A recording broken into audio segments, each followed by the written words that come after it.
Just talk loud. Downey, 106 Cherry Street. And I've got two questions. First off, for the entire council and public works. Graffiti's not something I'm accustomed to seeing in Covington.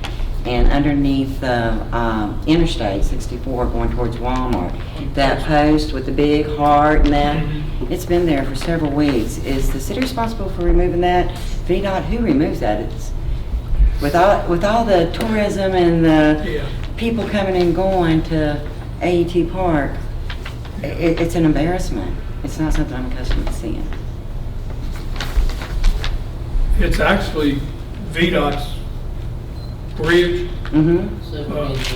It would be their responsibility, but we may be able to figure out a way to get that off of there without having to go through It is truly, it's not something. And that hasn't bothered nobody no more than this guy right here. Oh, it just makes my skin crawl.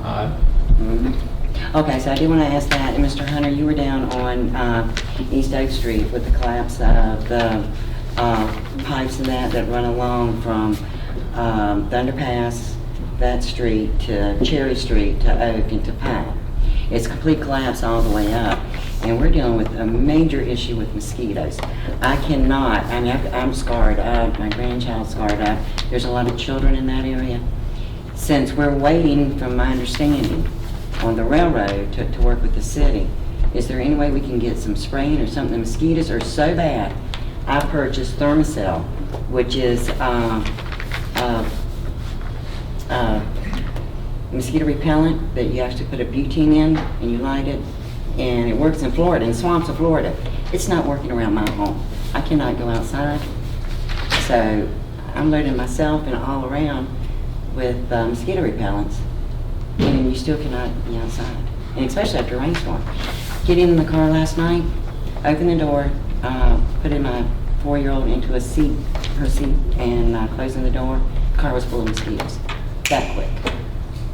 So we've got all these kids down here. We're getting eat up. What can be done about it?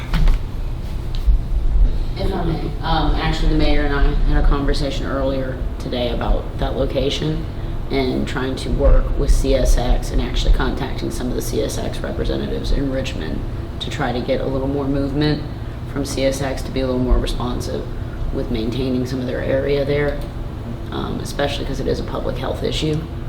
So we are trying to work on that aspect. I'm trying to work to CSX. I'm telling you right now. Yeah, with this is these year 3 mosquito that thing. we've been eat up with mosquitoes, and you've got small kids, and now you've got my granddaughter involved. So, and she's 4, and when she can't go out and ride her bike, or I'm covering her in spray and purchasing all this stuff, and it's not working. So we need something Correct. to control the mosquitoes. And part of it is because of where their easement is. It's technically their property to have to address, so it's trying to work with them. So if, for instance, like if we were to go and drop briquettes or actually do mosquito abatement, we would have to get permission from CSX. So, you know, if they want to provide us the permission, we're happy as a city to try to do that, to address the issue, because we recognize the public. How do you control the mosquitoes in our parks? But that's because it's our parks that we Can you spray? maintain, yes. But that is our land. CSX has those I'm your easements. resident. I'm getting eat up, and I don't, at Correct. this point, I do not care if it's CSX or the city. I'm not raising Cain about the water issues and getting flooded from downhill, uphill, none of that. It is, we're getting eat up with mosquitoes. What can be done now? Not waiting on them. Correct. I fully understand it. It is a public health aspect with all the mosquito-borne illnesses. There's nothing that we can do. No, what we can do is continue to press CSX. Yes. And we can reach out to them and we can figure out if they will allow us as a city to just go ahead and provide some abatement versus them coming out and doing it. And you can't go on the other side of the collapse and spray along there where your residents are. You can't do that. We're technically not supposed to spray in residential areas. Does the health department, do they get involved in that ever? They can. I will gladly make it. If it's a health issue, I don't know why you couldn't get the health, why the health department wouldn't do something.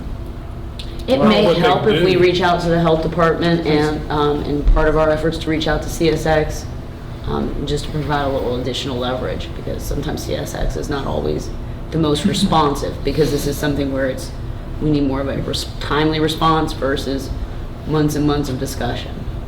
Yeah, so it's their spur, that's their moneymaker, so they're not gonna wanna shut her down or do anything. Correct. So I know that is a struggle, but when it becomes a health issue, no, this is not right for the residents down there.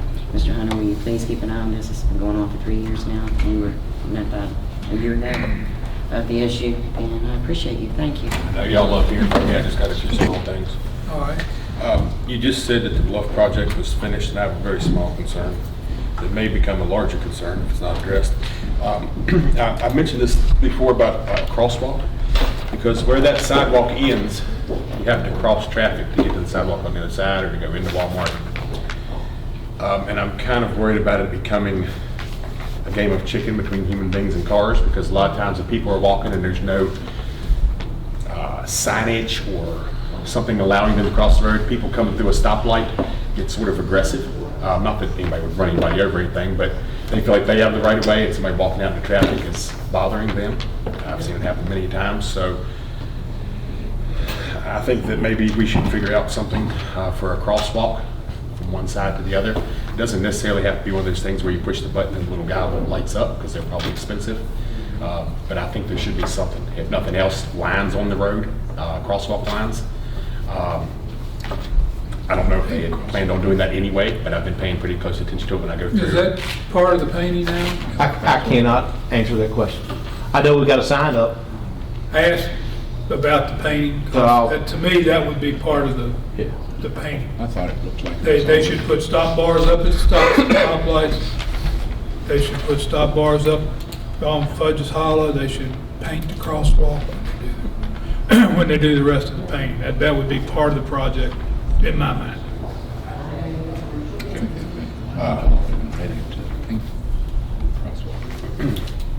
Second thing with the painting on Town Hill, and I don't know if this will remedy itself in time, but when I was coming downtown here to come here this evening, when you get to the bottom of Town Hill and you're going to make a left onto Highland Street, and it becomes a turning lane, the white dotted lines that they put in a straight line when they painted, I guess they let people ride on too soon, and that white is skewed all over the highway. So I don't know, and it took up some of the dots that were there. So I don't know if they'll repaint it or if that'll wear it, in time wear off or what. But it stood out to me because I thought, man, if I was coming out there in the dark, I would be because it sort of veers you off towards the mountainside. So That's just people running over the paint. right. Same thing in dry run. Yeah, and on Carpenter Drive. The third thing, and I've been mentioning this for about a year, and there's been no action on it, or even discussion, but again, I would like to see an equalization of the speed limit down Carpenter, and potentially Mallow and Edgemont, because Mallow especially, it's nearly impossible to do 25 miles an hour, unless you ride the brake all the way up and all the way back, and that's not good for cars or brake pads, so at some point I would like to have it. Edgemont's 25, Mallow's 25. And we talked about moving a couple of signs on Carpenter to make that one section 25 like it should be. Right. What we discovered on Carpenter Drive is when there are houses on both sides of the road, the speed limit's 25. That's a residential area. When you get out of the residential area and there's houses on one side, it becomes non-residential and it goes to 35. Then you come into another residential with houses on both sides, it goes back to 25 and it stays 25 to Potts Creek. And what's that regulated by the state? Yeah, and that's Route 18 to the city. But we did find that out. We couldn't figure out why it was like that. Yeah, and we did. As soon as you come back in here, Rex and our staff and the police department and of course, Mr. Sabo, we did, and that's exactly what And we do have two signs we need to move where the 25 starts too soon or starts too late in one place.